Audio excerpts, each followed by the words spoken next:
Shoes were even tied. And socks that were wearing. No, are your socks pulled off? No.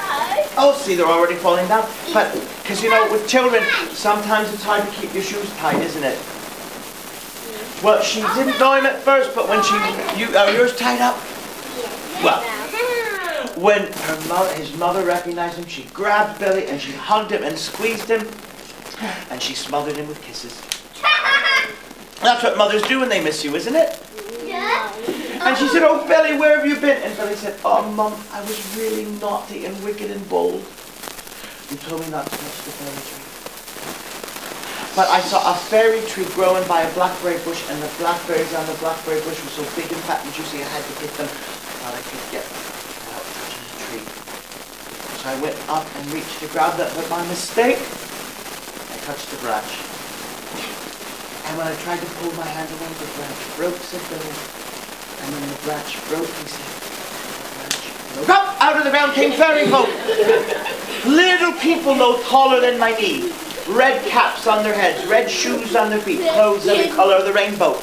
And the fairies, they came up to me and they poked me and they pinched me and they pushed me and they pulled me and they picked me up and they carried me down into the ground. And they took me into a castle made of crystal and glass under the earth. They took me in, and you know what they did to me there? He said, "You know what they did, Mother?" I know. What do you think they did? Cleaned him. Huh? Cleaned him. They cleaned him. He said, "They put me into a great big tub of hot, bubbly, soapy, sudsy water, and they made me take a bath." And I hate to take baths. But you know there are children who hate to take a bath. I hate taking a bath. You hate taking. There you go. There's my proof. I know. There are people who I like taking baths. Our children taking a bath. And Billy said, "Mother, all night long the fairies cleaned me. They washed me and scrubbed me and doused me and dosed me. They nearly drowned me. And this morning they said I was a useless, no good child. And they put me in clean clothes. And they gave me a kick in the bum, so I went flying through the air and I landed at my house." She said, "Billy, I don't know what's happened. I've heard about this. If you touch a fairy tree, the fairies can steal you away. And they're allowed to keep you for one night only, unless they can wash the child clean. If they can scrub away every bit of the earth off the child, then they can keep the child forever as a slave. But if they can't get you clean, they have to give you back the next morning. Now, I don't know what bit of you they missed. You're cleaner than I ever got you. You know how mothers work hard to keep their children clean? Oh, they do. You put soap on and you put water on and you clean. That's right. And how many times a day did your mum have to remind you to go back and wash your hands?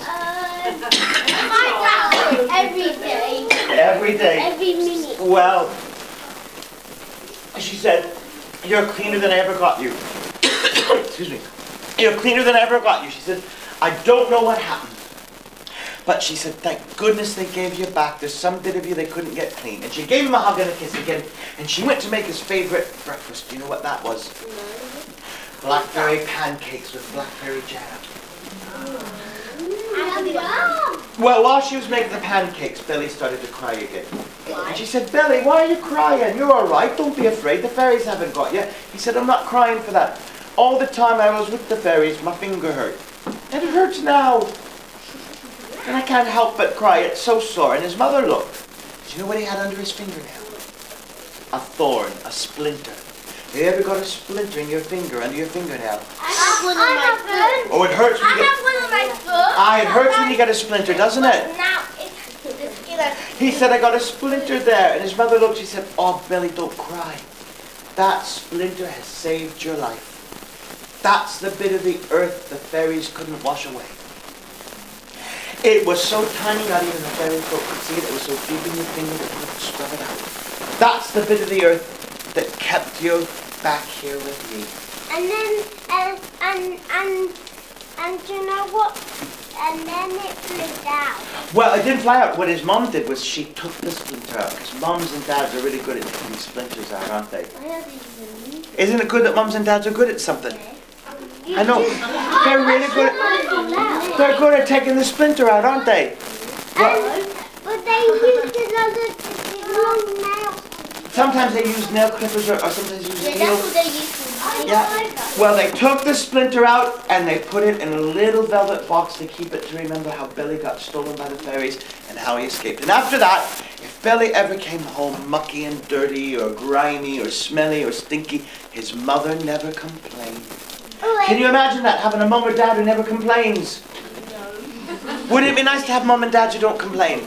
Yeah. Well, she never complained because she knew as long as she had a dirty, mucky, grubby little boy, the fairies wouldn't steal him away, would they?